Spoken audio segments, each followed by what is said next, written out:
You're listening to Mind Hostage, where real people come together to talk about real issues and how they use their mind to overcome adversity. Our program is brought to you by CBD 911, distributors of the purest CBD on the planet. You can visit their website at www.mycbd911.com. Hello and welcome to today's episode of Mind Hostage. Today I'd like to introduce to you our special guest, Scott Phillips, a.k.a. Christian Chingon. Scott is a former boxer, kickboxer, college football player, SEAL team member, and children's minister. He's a Jujitsu Black Belt and owns and operates Scott Phillips Invincible Academy in Wiley, Texas. He's also the national president of the Christians Motorcycle Club based in Texas. Scott Phillips, thank you for being on the program today on Mind Hostage. I appreciate you being here. Yes, sir. It's my pleasure.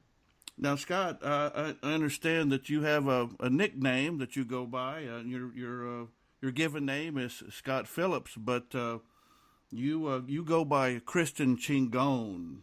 Can you tell us a little bit? Can you tell our listeners a little bit about that? Yeah, man. So I'm in a motorcycle club. I'm the national president of the Christians Motorcycle Club, and you know, motorcycle clubs, patch holders always end up, or usually a lot of times end up with road names, and it's like a nickname, but it comes from typically some kind of incident or your background or whatever. And man, Chingon was the name that my brothers stuck me with, gave me, blessed me with, and man, I it's an honor to wear it. So yeah, man, I love it. And so the Christian part on the front, my first name's not Christian, but the name of the club is Christians.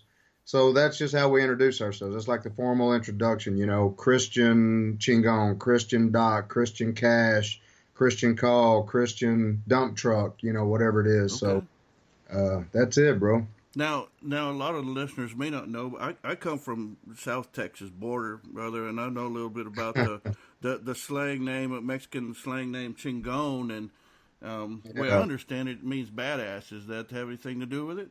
Yeah, I mean, that's why they stuck it with me, I because of my background in, man, from the SEAL teams to fighting, and shooting and fighting and that's where it came from. So. Okay. All right. Well, that's legit. I'm certain you earned it. Thank you. Thank you. Well, the topic of our program on Mind Hostage is overcoming negativity and negative thoughts. And so, by the way, congratulations on being our first guest of honor on the show. Hey, thank you, man. That's awesome. That's a high honor for me. I appreciate it. No, we're glad to have you. And so, I was thinking about this interview process and the questions that I'd ask. And one of the first things that came to mind is something that I used to share with my son in talking to him about overcoming adversity. Mm-hmm. And one of the stories or the examples that I used was that of two brothers who grew up together in the same household, mm-hmm. same culture. They're relatively the same age, no more than a year apart. Same parents, same school, relatively same everything. So they grow up together and they join the service together, and they go off to war. Let's just say Vietnam War. Yeah.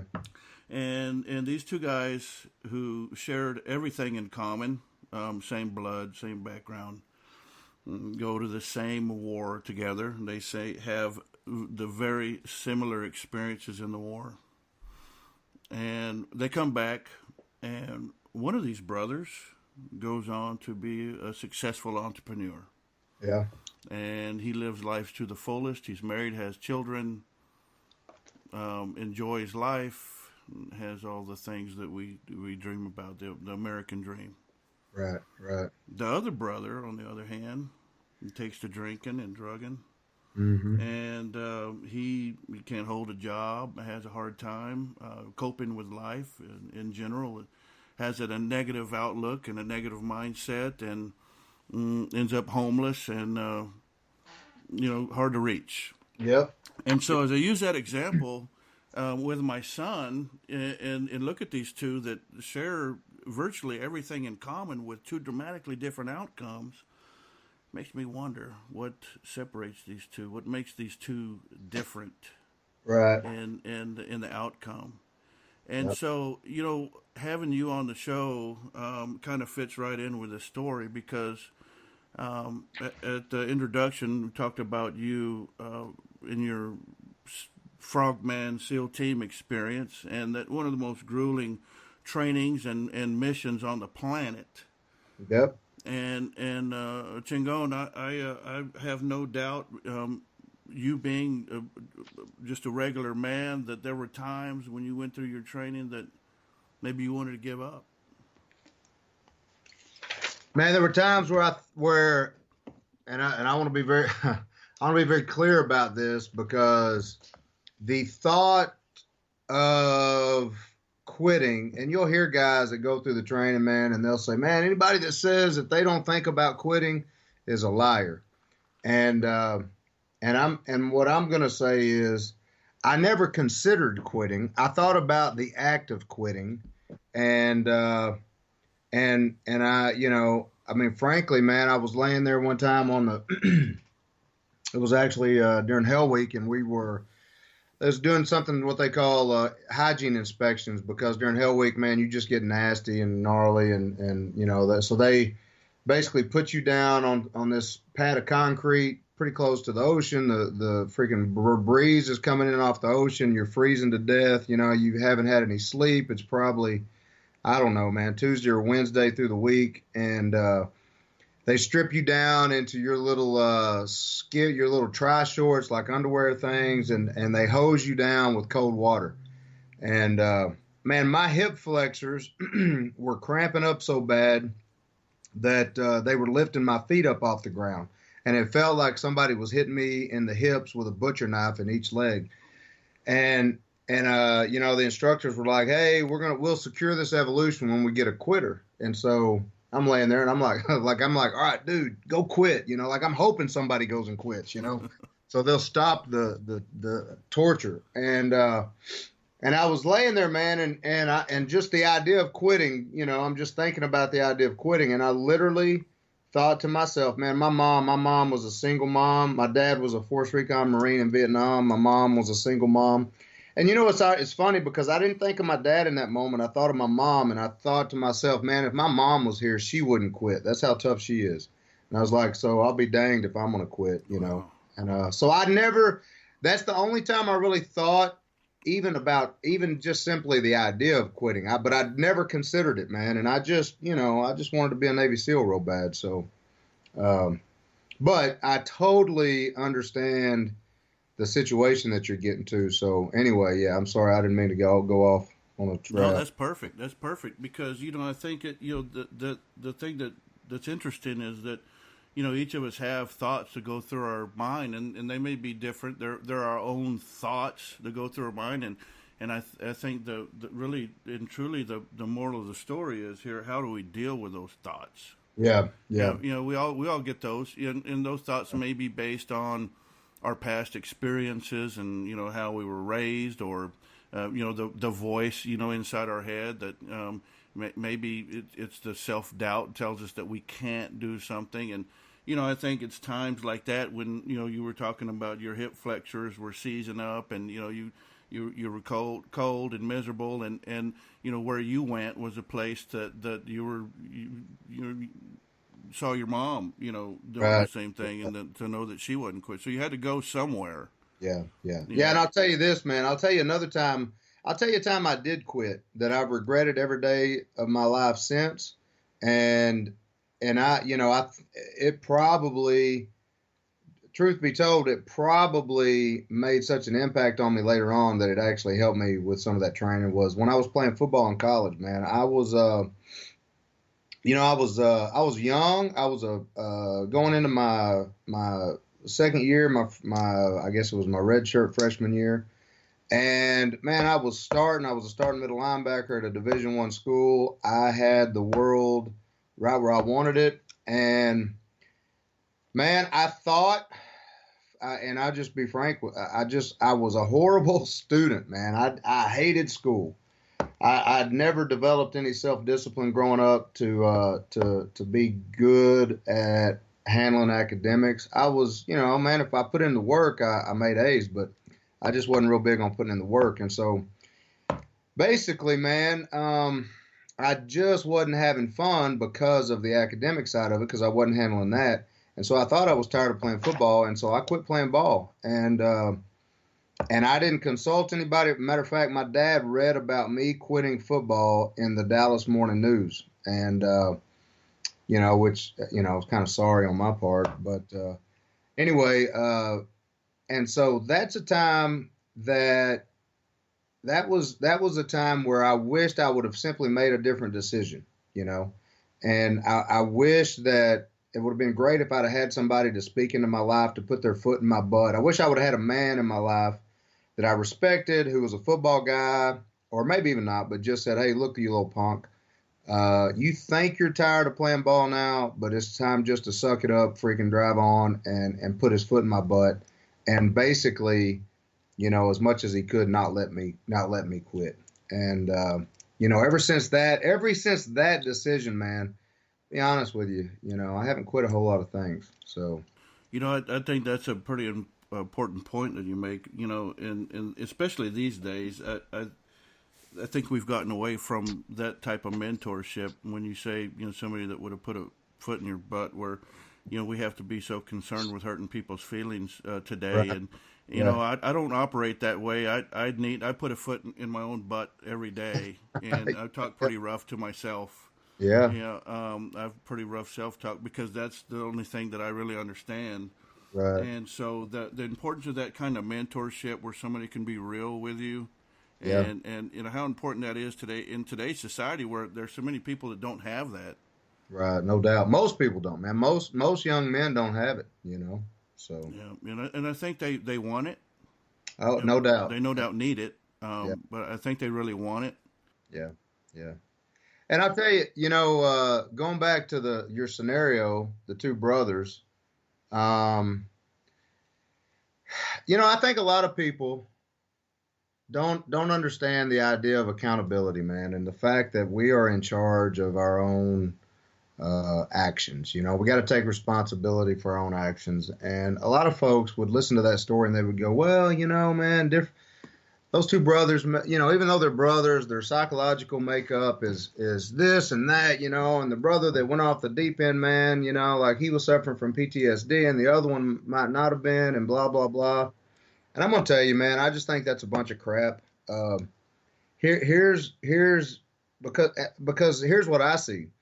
You have the exact same scenario in the civilian world with brothers who never go into combat. And they grow up under the same house, under the same circumstances, and they have the same results. One brother is a multimillionaire, the other brother is a loser, And so why is that? Well, there's no PTSD there. They come up from the same household. The difference is, now you can, obviously, man, there's, different influences come in. But at the end of the day, the bottom line is, God's blessed us with a brain, a mind that is incredibly powerful. Our thoughts are real things, and we can choose to be successful. We can choose. We cannot choose what life throws at us, but we can choose how we respond to what life throws at us. And too many people have a victim mentality. And like you said, nobody kind of grabs them by the scruff and goes, look, dude, freaking quit, suck it up and drive on, man. Quit whining about stuff, That's pretty powerful. No, I get it. And man, when the more and more you accept the responsibility and take ownership over your life and how you're going to handle things, the more and more you think positively like that, the more and more you refuse to be a loser, the more and more you insist on being a winner, the more and more you start studying, man. There's so many resources available now for people to be successful, whether it's the internet, books. Hey, read a book.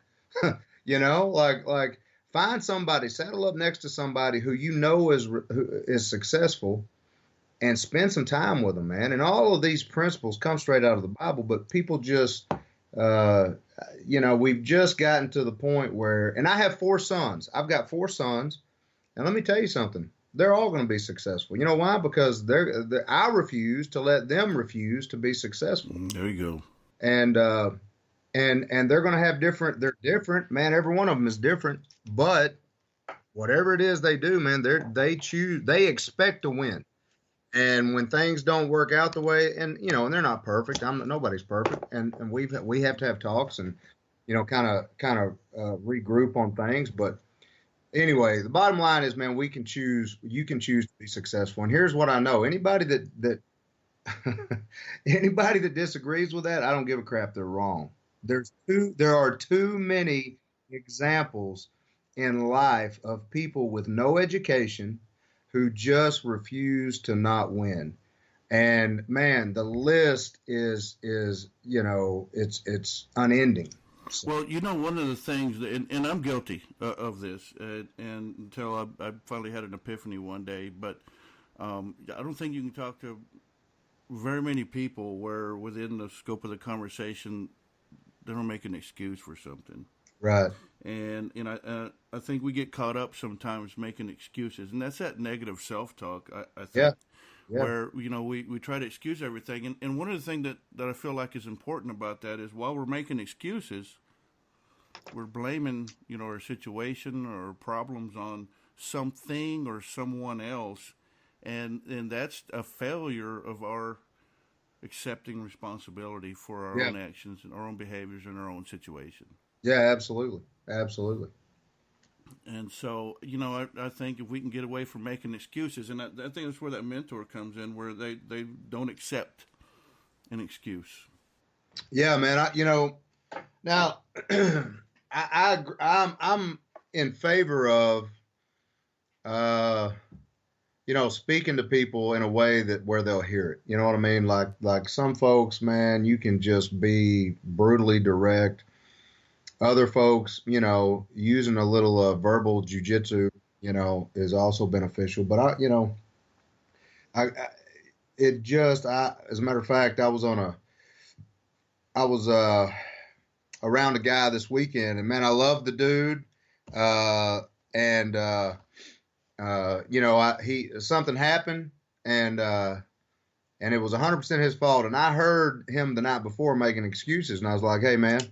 He goes, yeah. He's like, H and gone. I'm sure you heard what happened last night. And he was like, yeah. And he goes, well, here's what. And I said, hold on, stop. Did you do it? Well, yeah. Did you not take the safety? Or I said, well, I'll tell you, he had an AD with his pistol. All right. He had an accidental discharge. It wasn't his gun. It was somebody else's. A guy handed him the gun, told him it was clear.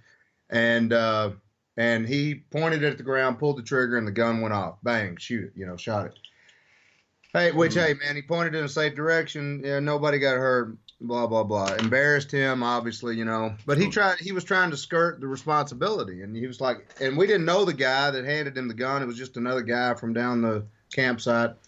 And, so the next morning, he's trying to talk to me about it, and I love the guy, man. I hope one day he's in our club. But anyway, he goes, he's like, well, here's what happened.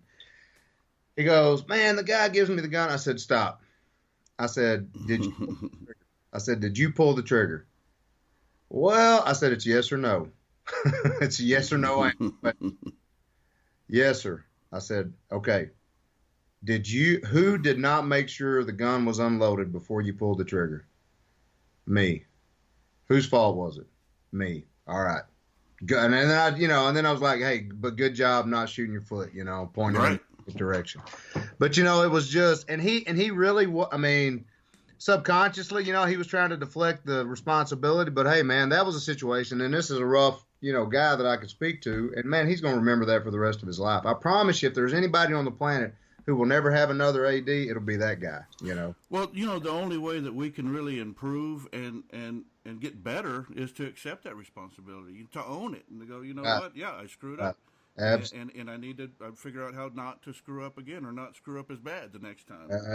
man, I've made thousands of mistakes, brother, and yeah, you got to man up and accept responsibility.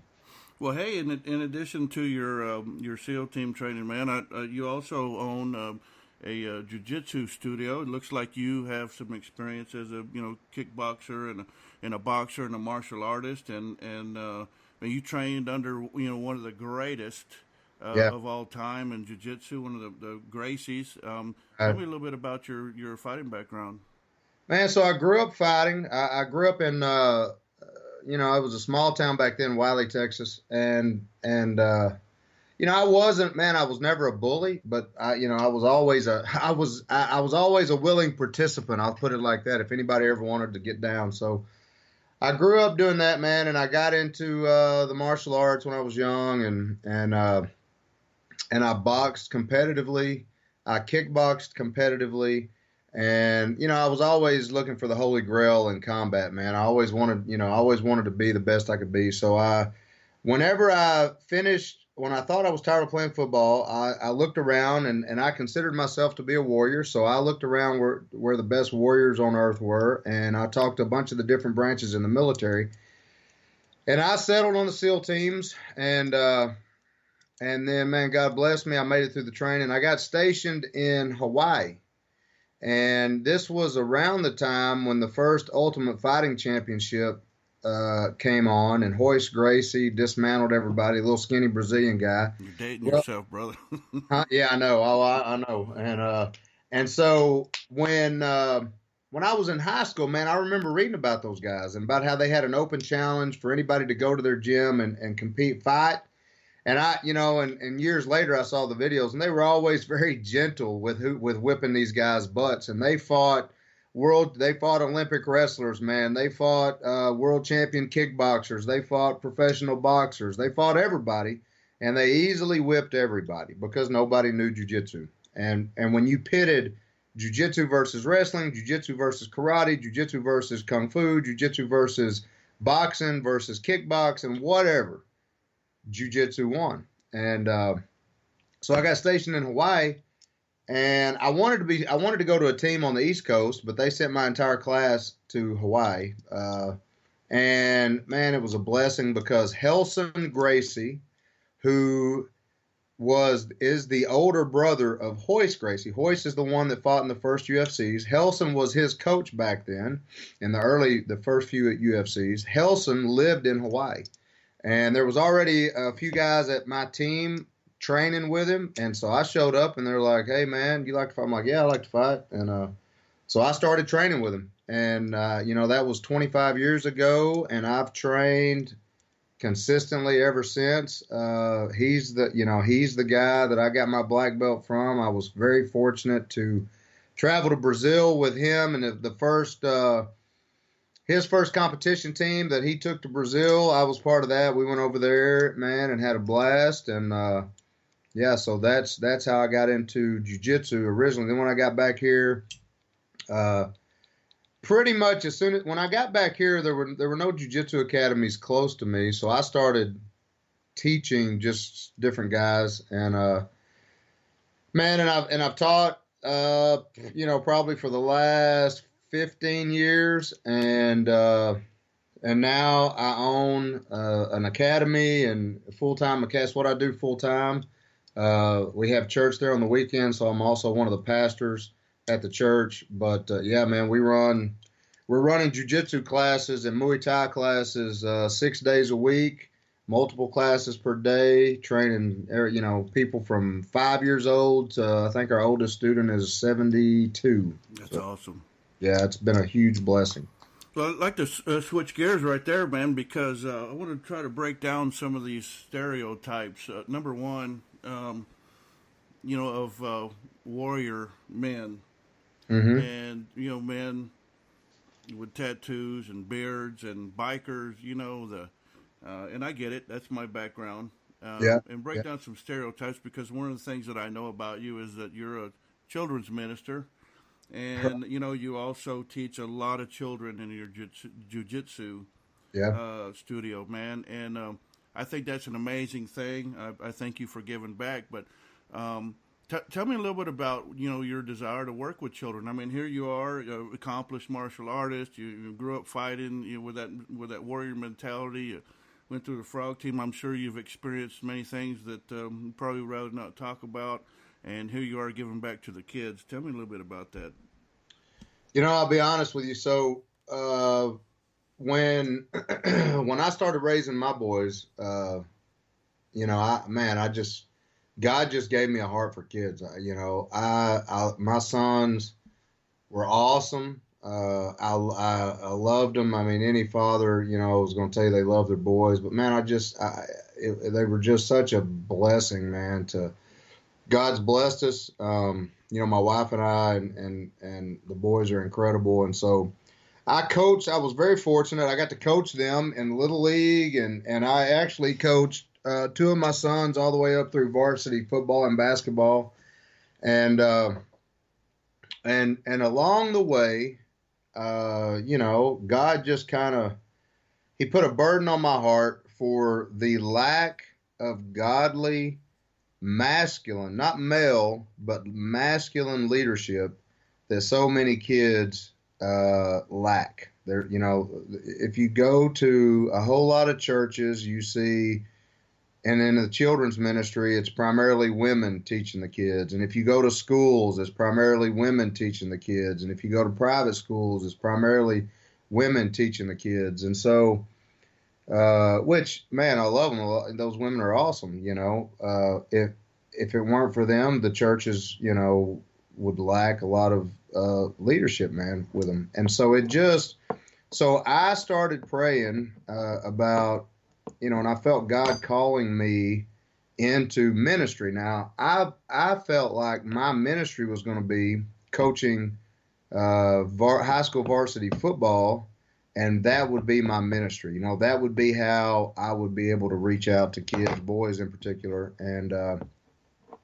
And then along the way, man, God got right in the middle of it. And the church I was attending was the biggest church out here, and they were looking for a children's pastor. And the current children's minister, she was also the preschool minister, and I'd known her for years. I was over at the church one day, and she said, "Hey, man, we need a children's pastor. Have you thought about it?" And I was like, "What? What are you talking about, Sam?" I'm like, "You know who you're like me? Like you realize who you're talking to, right?"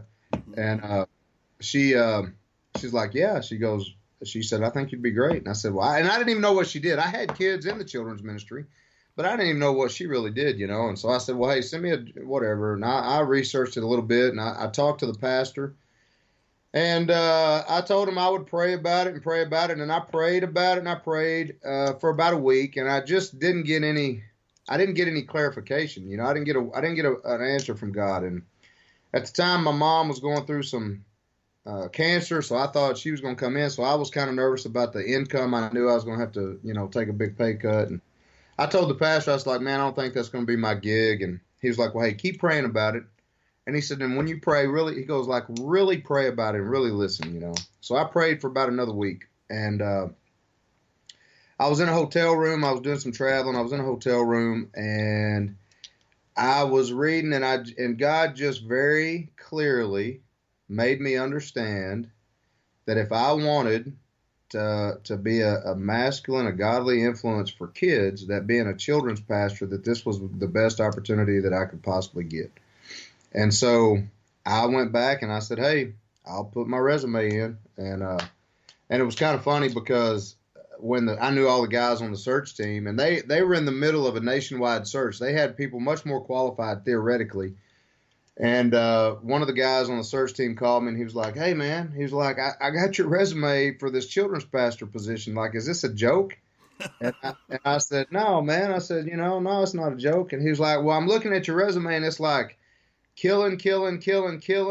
Now I want to be a children's pastor."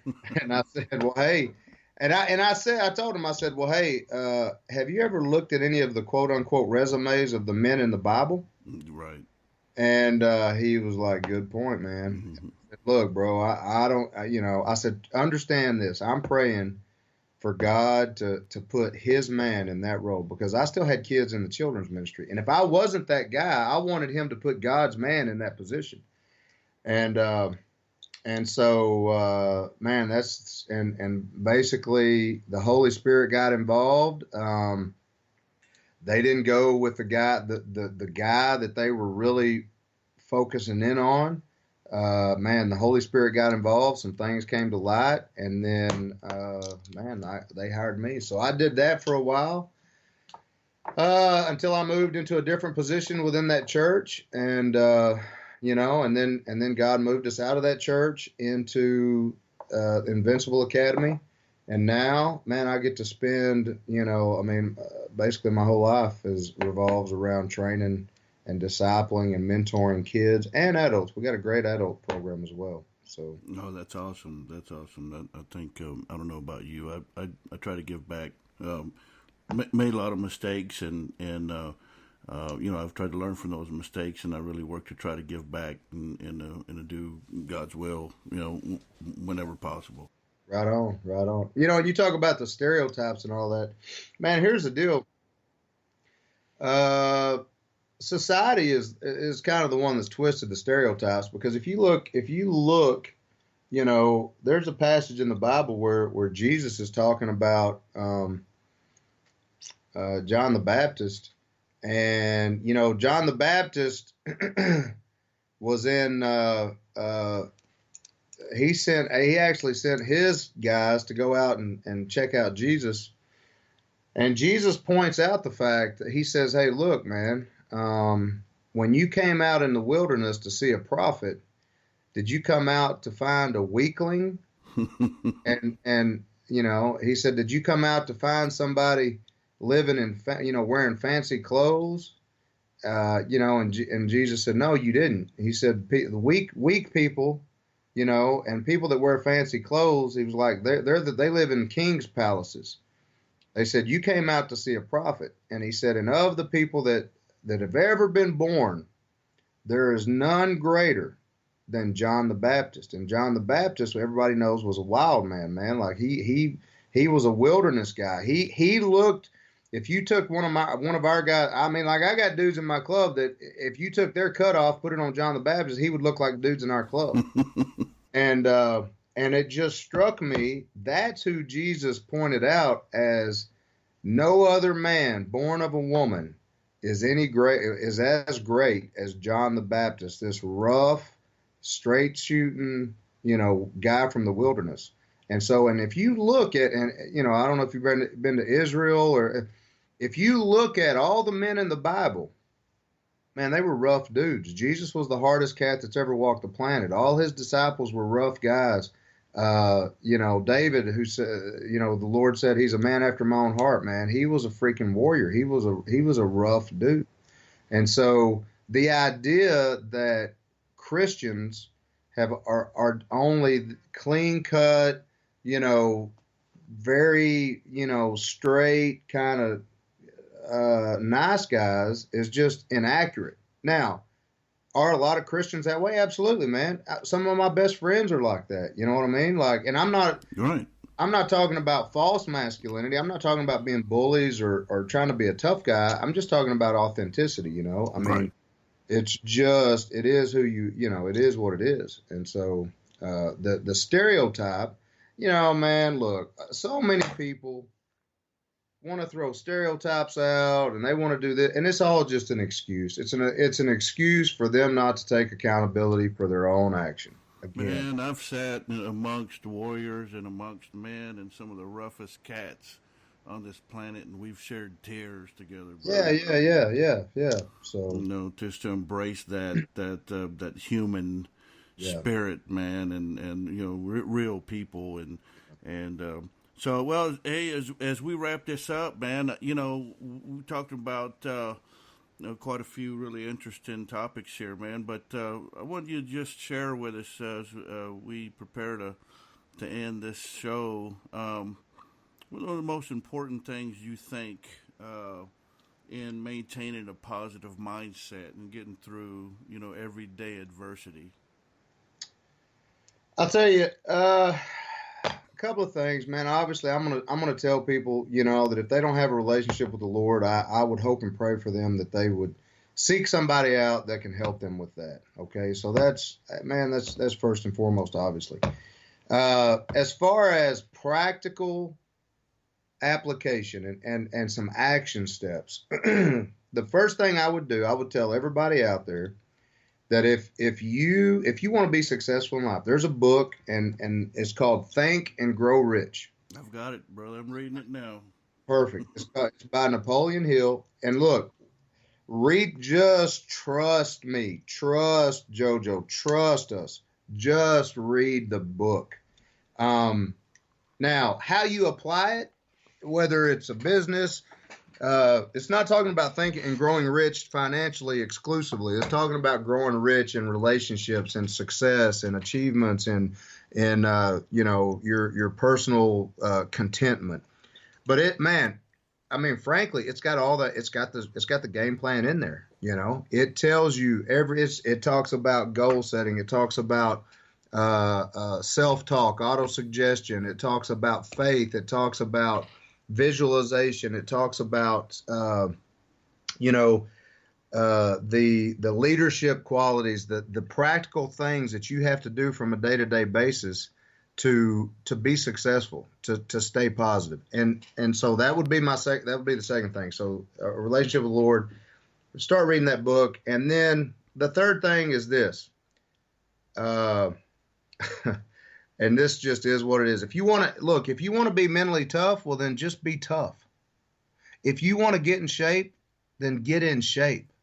If you want to be successful, well, then start becoming successful. It's not rocket science. Start doing what it takes to get where you want to be. Don't let the world keep you from accomplishing the goals that you have.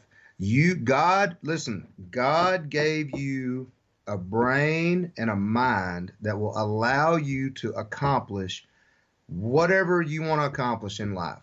But the bottom line is you have to decide to do it. The resources are out there. If you decide, people used to ask me all the time, hey man, what do you have to do to be a Navy SEAL? How come some guys quit and how come some guys don't? And I tell them, I was like, if you want to be a Navy SEAL, you got to want to be a Navy SEAL more than you want to breathe, because there's going to be a time where you have to choose between the two. And every man who's ever quit SEAL training, every man quit because they did not want to be a Navy SEAL bad enough. It's that simple. It's that simple. There's no magic formula, man. You just don't quit. You just keep driving on. And every person out there listening to this has the capability to be successful, but they got to choose to do it. They got to take responsibility for their own actions, and they've just got to put it into action. That's pretty solid, brother. I'm gonna go back. That's good advice. But don't stop at that one book. I think. No. To add to that, one of the important things of being successful is to continuously work on self-development, whatever that is. Find your spiritual time. Read a book, put positive things in your mind, and I equate that to gardening. But wasn't very good at gardening. But I think you talk about this in the Bible too. But I had about a 20 by 40 foot patch out in my backyard. I was excited, man. I wanted to get out there and grow some vegetables, and I did really good at first. I went out there and made my rows and tilled my garden, and it was pretty, and they were coming up, and I watered it, and pretty soon the weeds started creeping in. And man, I'd get out there and pull weeds, and I'd get busy and come out there, and there were more weeds, and I'd get out there and pull a few and come back, and before I knew it, that the whole garden was consumed with weeds. And finally, I just got out there with my weed eater, and I went down to the dirt, and then try to salvage, try to get a crop. Yeah. But that I think that's true of everyday life and negativity and how it creeps into our mind. You talked about putting in the work, and I think that's where a lot of people miss it. Is you go talk to people, go to see a therapist, and I think that's important. You can go talk to your pastor, you can go, but nobody can fix the problem. They can guide you in the right direction. They can listen to you, but you have to put in the work. When a negative thought or a doubt or a fear or one of those human emotions creeps in like a weed, you have to pluck it out. And Absolutely. sometimes it's a grind. Yeah. And I think, like you said, if you want it bad enough, and Yeah. you're willing to put in the grind and put in the work, you can do it. Yeah, no doubt. Absolutely. So, well, Chingon, I thank you so much for coming on today. We're exceeding our time. I think we could sit here and talk all day, and I hope we can do this again soon. Absolutely. But I appreciate you, brother, and I have no doubt that you spoke to some of our listeners. If you'd like to know more about Scott, you can look him up under Christian's Motorcycle Club on Facebook, or at Scott Phillips Invincible Academy at invincibleacademy.com. We'd like to remind you to comment, like, share, subscribe our podcast. You can reach us at mindhostage@gmail.com, and you can visit our website at www.mindhostage.com. Thanks for tuning in, and have a great day.